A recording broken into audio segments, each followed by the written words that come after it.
Bruce Hill, New Skills, New You, where we help you hear yes more often without sounding salesy through personal and professional development. Because look, if you grow your people, you grow your business. And for my solopreneurs, you are the business, right? But I don't want you to stay there. I want you to start there. So, how can I help you get better clients? That's the question we're going to answer in this one. How can I help you get better clients? I know that for a lot of you to get to the next stage in your career, this so shout out to my corporatepreneurs too.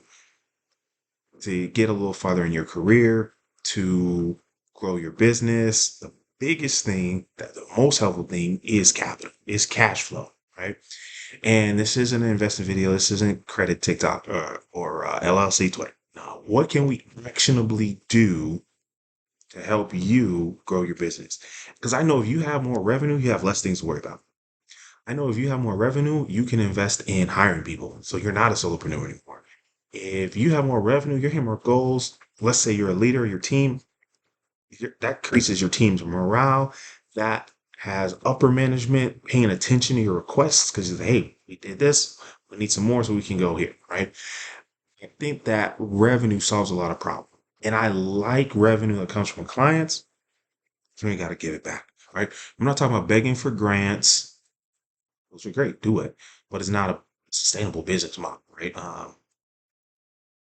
What else? What else? Loans, credit cards, business credit, like those aren't sustainable because eventually you got to pay them, right? You're really just delaying the need for revenue. What else? You fundraising, venture capital, same thing.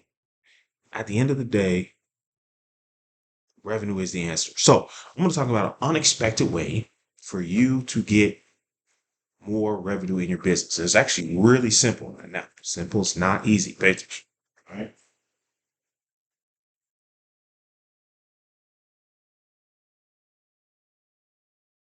And oh, I gotta write more larger font. All right, let's try this again.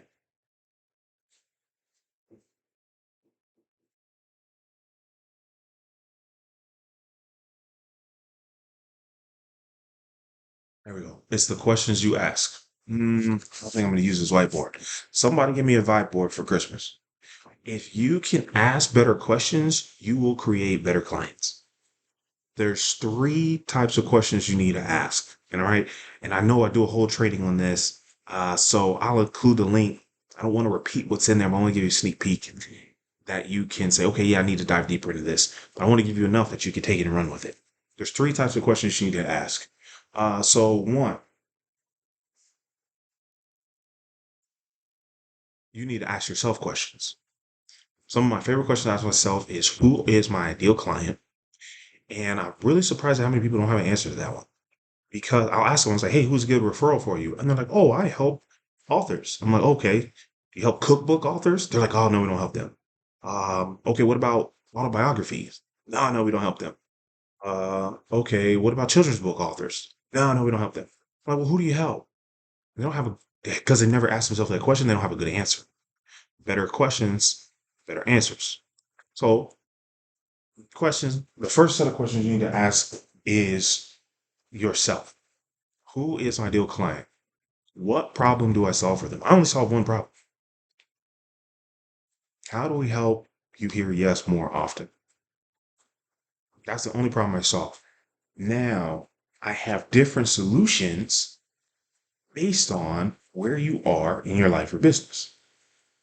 So let's say you're a customer success manager and your team directly talks to the client. They should be creating revenue. A lot of folks don't. So what I did was, what's the solution? How do I do it? I teach them a question set. Here's a question you need to ask your clients frequently, if they ask at all. And here's a schedule. Here's how often we should be communicating with our clients. I ask those questions, create answers. Now I have a product, a solution that I can offer customer success managers to help their teams be more of a revenue generating source, right? Another question I like to ask, what are the solutions? Now, every problem is it has a solution. Now, sometimes that solution is very difficult. Sometimes that solution may have not been found yet, but every problem has at least one solution. When I talk about hearing yes more often, there's lots of solutions to that. Mine focus on personal development, professional development, and sales. There are other, we could talk to a psychologist, we could talk to an FBI negotiator. Great book, oh, resource alert. It Never Split the Difference by Chris Voss, right? There's lots of ways to solve that problem. And my goal isn't to give you all the solutions. It's to give you a few solutions really, really well.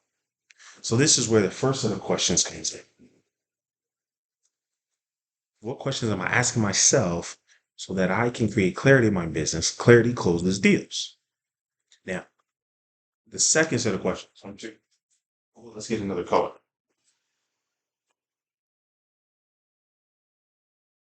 All right. Number two is questions you ask your clients or potential clients.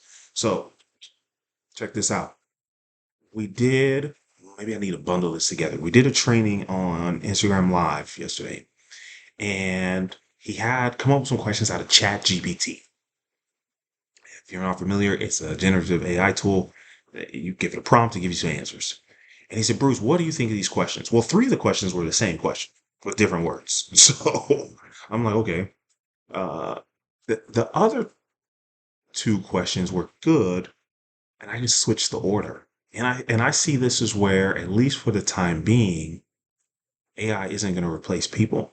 I like shout out to Justin Burns. He said people who use AI are going to replace people. And that's where new skills, new you comes in. That's where the philosophy comes in. I don't want you to change who you are. I want you to be a better version of who you are. And one of those things might be using some AI tools that help you serve your clients better. So let's go back to our customer success manager. I like chorus.ai, research alert, because it helps me analyze their calls and find opportunities to grow. Let's use the speaker. You can use AI with titles for your talks. Don't change the talk, just change the title. That's something I found where I wasn't connecting with the audience because the title to the talk wasn't appealing. It didn't really answer the question. There it is. Why should I listen to this talk? So that's a way for speakers, for coaches. Oh man, for coaches, one of my favorite things to do is use AI to transcribe my trainings. And so what I'll do, a perfect example, call like this, I'll take the transcription, have AI clean it up, I have AI transcribe and clean it up, and I'll include that as part of the digital course. Some people like to listen, some people like to read.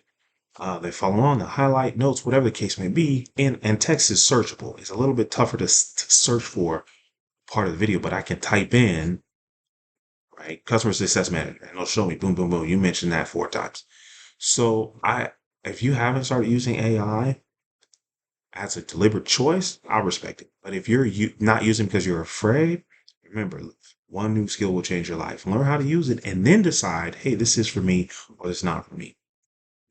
And that goes back, actually comes back here. Questions that we ask ourselves. So let's go back to the questions we ask our clients. Why did you book a call with us today? And you might have to ask this for the client. Maybe you're an e-commerce brand, so you don't talk to your clients, but you want to make sure that you understand the type of questions to ask them, whether it's feedback, a survey, or if you're doing live calls, sales calls. This could be in an interview. What questions are you asking? Consistent practices yield consistent results. That means if I'm asking a similar set of questions every time, I can predict the results that we get. This is where questions come important. So, the last thing, number three, third type of question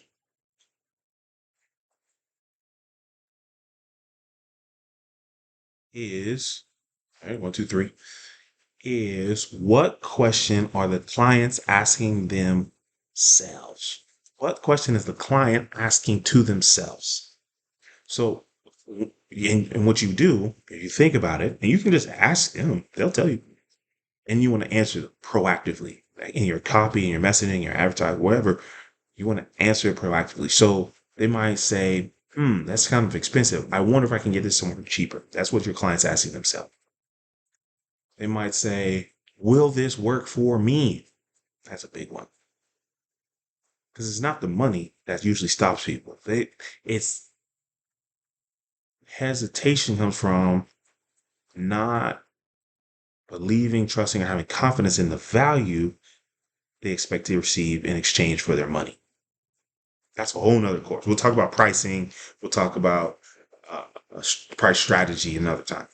For this one, I want to teach you three types of questions, three question categories that you need to ask yourself, ask your client, and answer that your client is asking so that you can hear yes more often.